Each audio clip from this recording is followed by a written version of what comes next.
یسوع مسیح کے نام سے السلام علیکم پیارے بھائی اور بہن، آپ لوگوں کو یاد ہوگا کہ گئے سو وقت ہم نہمیہ کی کتاب باب 6 پہ غور کرے تھے۔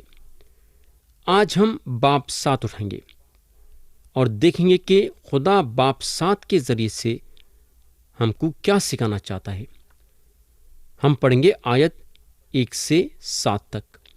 یہاں لکھا ہوا ہے، جب شہر پناہ بن چکی اور میں نے دروازے لگا دیے اور دربان اور گانے والے اور لاوی مقرر ہو گئے، تو میں نے یروشلم کو اپنے بھائی حنانی اور قلعے کے حاکم حنانیہ کے سپرد کیا، کیونکہ وہ امانت دار اور بہتوں سے زیادہ خدا ترس تھا۔ اور میں نے ان سے کہا کہ جب تک دھوپ تیز نہ ہو یروشلم کے پھاٹک نہ کھلیں، اور جب وہ پہرے پر کھڑے ہوں تو کیواڑے بند کیے جائیں، اور تم ان میں اڑبنگے لگاؤ، اور یروشلم کے باشندوں میں سے پہرے والے مقرر کرو کہ ہر ایک اپنے گھر کے سامنے اپنے پہرے پر رہے۔ اور شہر تو واسع اور بڑا تھا، پر اس میں لوگ کم تھے اور گھر بنے نہ تھے، اور میرے خدا نے میرے دل میں ڈالا کہ امیروں اور سرداروں اور لوگوں کو اکٹھا کروں، تاکہ نسب نامے کے مطابق ان کا شمار کیا جائے۔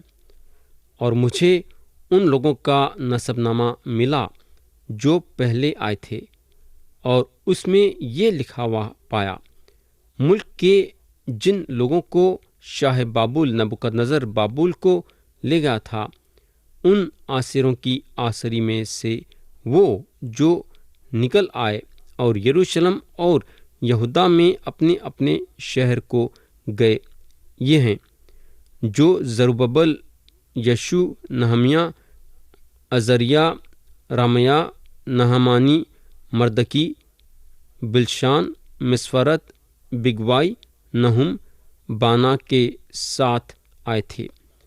بنی اسرائیل کے لوگوں کا شمار یہ تھا۔ تو پیارے بھائی اور بہن، سب سے پہلی بات جو ہم یہاں دیکھتے ہیں وہ یہ ہے کہ دیوار بن چکی تھی اور نہمیہ دروازے لگا دیے اور دربانوں کا اور گانے والوں کا انتظام کرے اور لاویوں کو مقرر کرے۔ دربانہ جو تھے وہ نگہبان تھے۔ یہ لوگ تھے جو یروشلم کے دیوار کی دیکھ بھال کرتے تھے۔ ان کی ڈیوٹی سارے دیوار پہ تھی، اور ان کی ڈیوٹی یہ تھی کہ اندر کے لوگوں کو وہ سارے باتیں بتانا جو باہر ہو رہی ہیں۔ اگر انہاں دیکھتے تھے کہ دشمن حملہ کرنے کے لیے آ رہا ہے یا پھر خطرے کی نشانی دیکھتے ہیں، تو یہاں دربانہ اندر شہر کے لوگوں کو خبر کرنے کے لیے نرسنگا پھونکتے تھے۔ یہ دربانہ باری باری سے بدلتے تھے اور شہر کی نگہبانی 24 گھنٹے ہوتی تھی، یعنی کہ رات اور دن۔ اور ایک چیز جو دربانوں میں رہنا تھا وہ یہ تھا کہ جو بھی شہر کے اندر آتا تھا یا باہر جاتا تھا، اس سے بدسلوکی نہیں کرنا تھا۔ تو پیارے بھائی اور بہن، نہمیہ دربانوں کا انتظام کرے، گانے والوں کا انتظام کرے، مگر یہ کافی نہیں تھا، انہوں لاویوں کو بھی مقرر کرے۔ یہ لاویاں خدا کی خدمت گزاری کر رہے تھے۔ خدا جو ہے خدمت گزاروں کو بلاتا ہے، یاد رکھو۔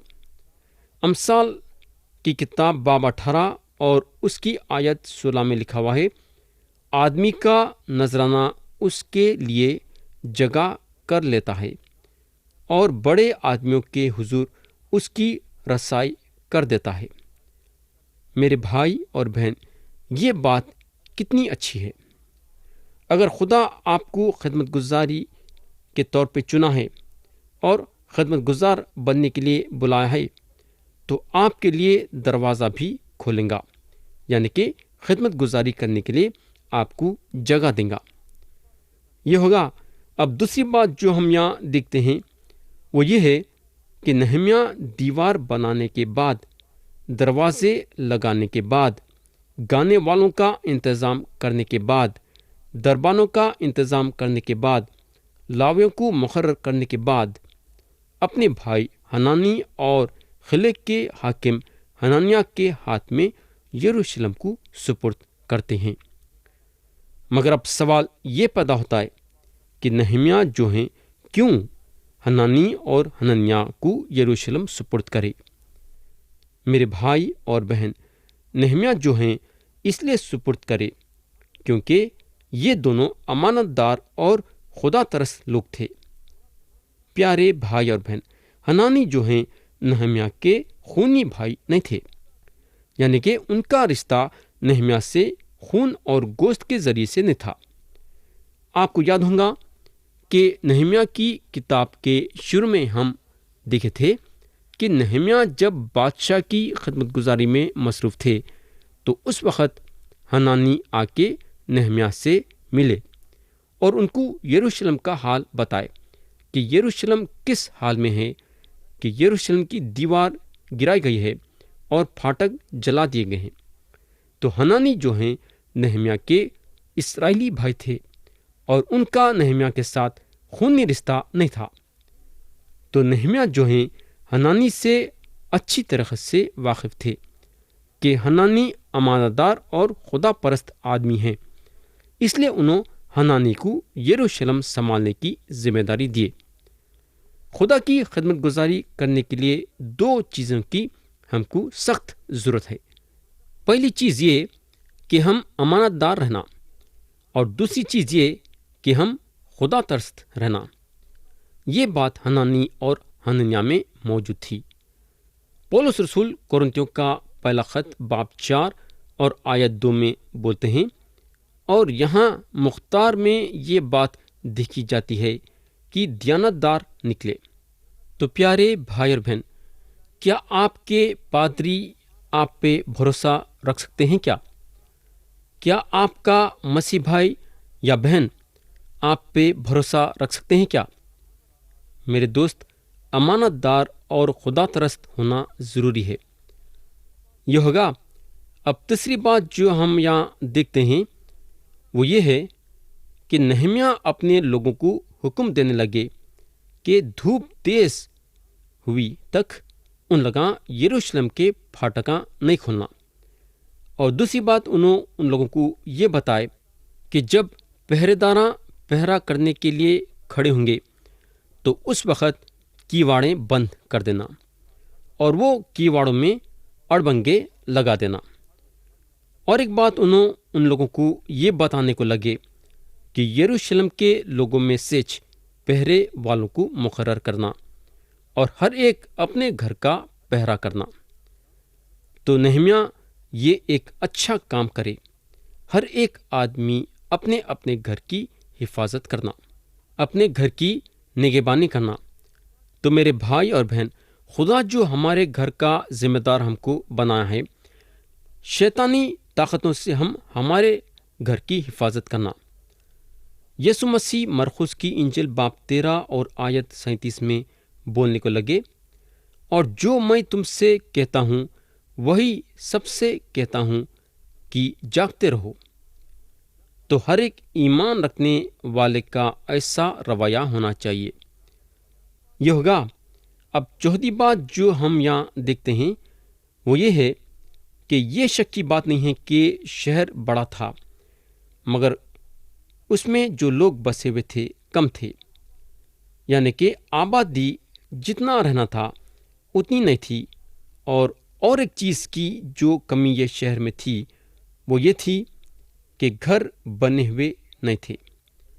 تو سارے بلڈنگاں اس وقت پورے نہیں بنے گئے تھے۔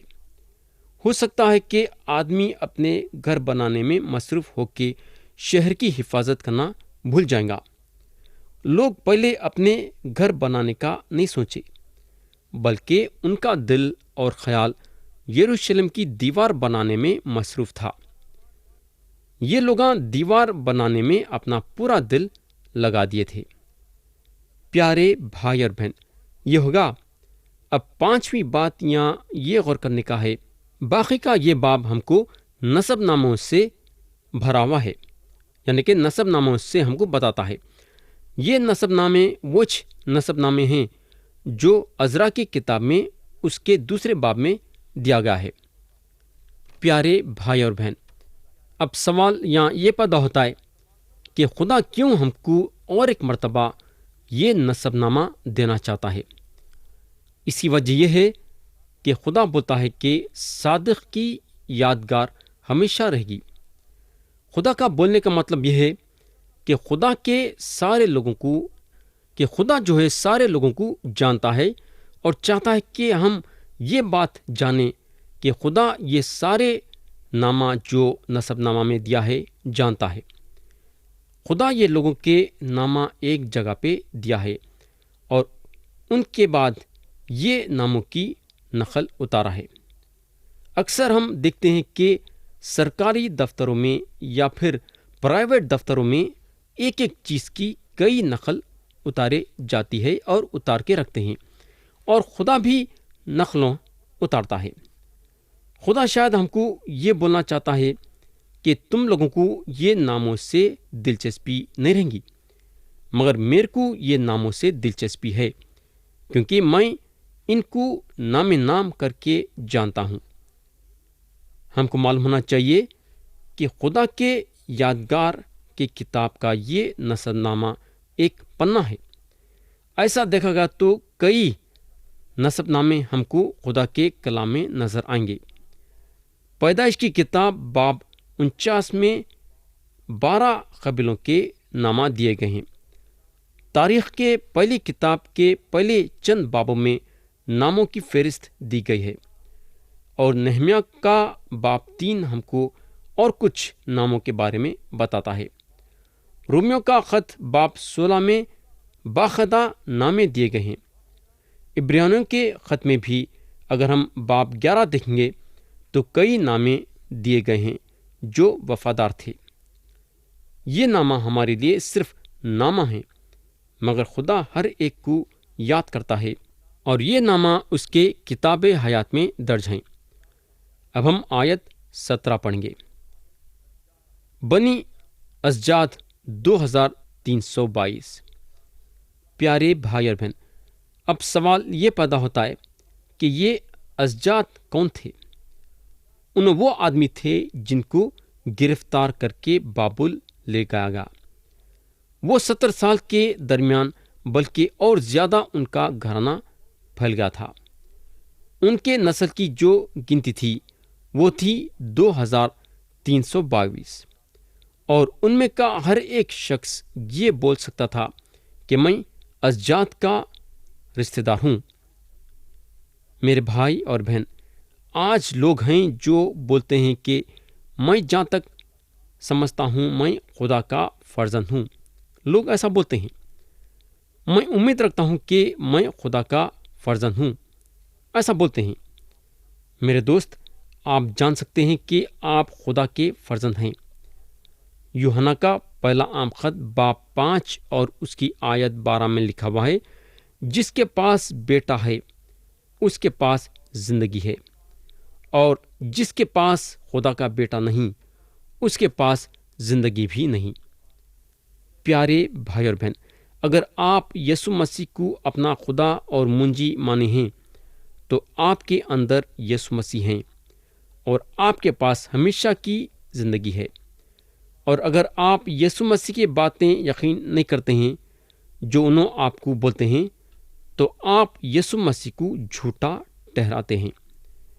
اگر آپ یسوع مسیح پہ ایمان لائے ہیں خدا کے کلام کے اختیار کے مطابق، تو آپ کے پاس ہمیشہ کی زندگی ہے۔ آپ کا نام کتاب حیات میں لکھا گیا ہے۔ اب ہم آیت 61 پڑھیں گے۔ یہاں لکھا ہوا ہے، اور جو لوگ تلی مل اور تلی ہرسا اور کروب اور ادون اور ایمر سے گئے تھے، پار اپنے آبائی خاندانوں اور نسل کا پتہ نہ دے سکے کہ اسرائیل میں سے تھے یا نہیں، سو یہ ہیں۔ تو پیارے بھائی اور بہن، تھوڑے لوگاں یہ جو